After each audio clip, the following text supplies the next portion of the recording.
She said, "I hear that monks are looking for shelter in many homes. Why don't you come and stay in my house?"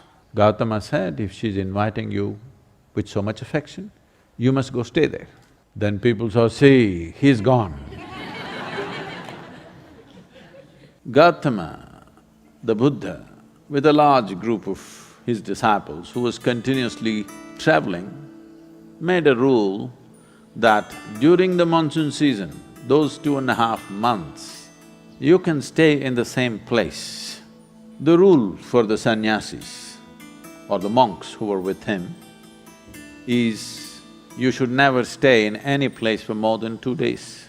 Normally, the monks were sheltered in many homes, so this rule he passed, more than 2 nights you don't stay in one house because it will be too much of a burden for the host.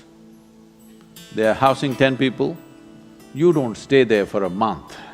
2 days, it should have been 1 day. 2, because you have walked a long distance and come, bit of recovery time.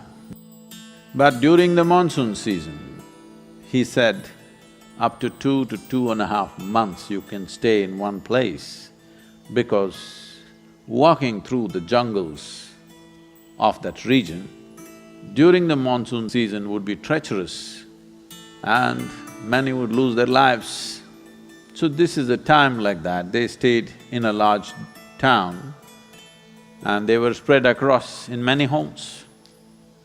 The monks went out to get their alms from the people.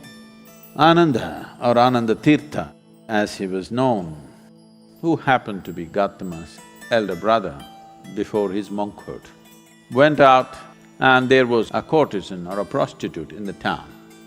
She gave him alms, looked at him, a handsome young man, tall and straight. She said, "I hear that monks are looking for shelter in many homes. Why don't you come and stay in my house?"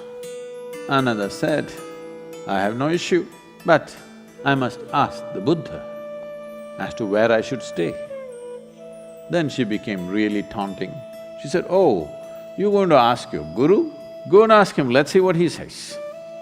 So Ananda brought what he had collected for the day. Gautama was sitting, he came and placed it at his feet, and everybody is supposed to find food and shelter wherever they go.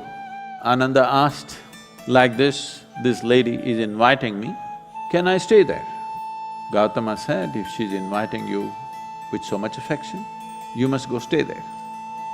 The townspeople who were sitting here, they said, "What? A monk is going to go and stay in a prostitute's home? This is it." This spiritual process has become corrupt. Gautama looked at them and said, "Why are you so worried? The lady is inviting him.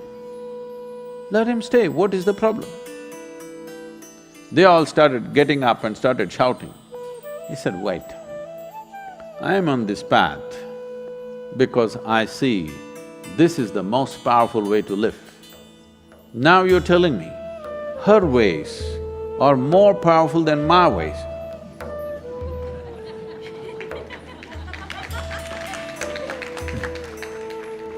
If that is the truth, I will also go and join her. I'm here because I see this is the most precious and powerful way to exist. If you think her ways are better than mine, I should also go and join. Because if you're a true seeker, that's how it should be. If you found something much higher, you go for that." Then people shouted and many of them, of course, leave. Then Ananda went and stayed with her. Monsoon time, because of rains it gets cold, monk is wearing a thin habit. So she gave him a nice silk wrap. He covered himself. Then people saw, "See, he's gone." She made nice cooking and gave it to him, he ate. Then in the evening she danced for him. He sat, watching very carefully, with utmost attention. Then when they heard the music, this is it, finished. things went on.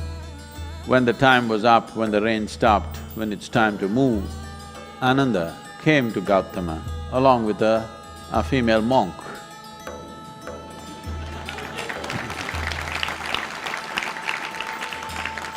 So, the power of being on the path of truth has been there, but has been many times at its height, but never got mainstreamed.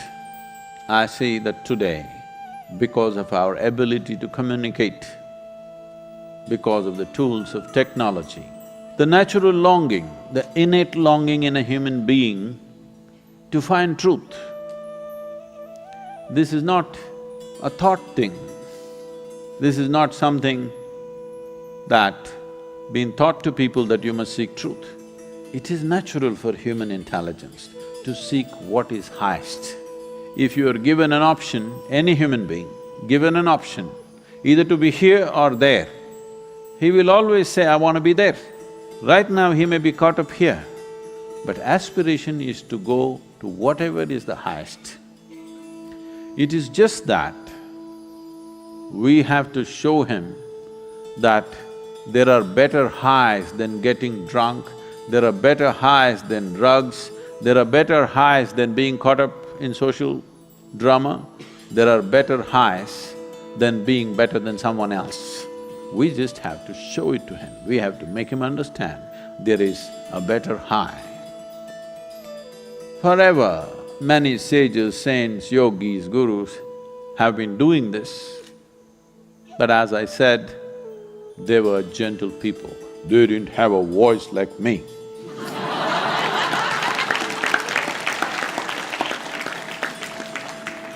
They didn't have a microphone. They didn't have tools with which they could speak to somebody there. They could only speak to people here. In spite of that, they did tremendous things. For their times, many of them did tremendous things out of sheer grace and energy. Millions of people around them, they transformed. Millions of people around them, they put them on the path of truth, on the power of truth.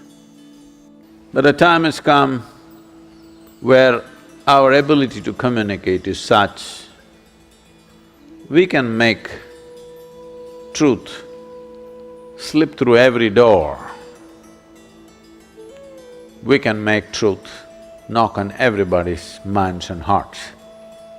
Never before this was possible. Technology has rendered us to this place.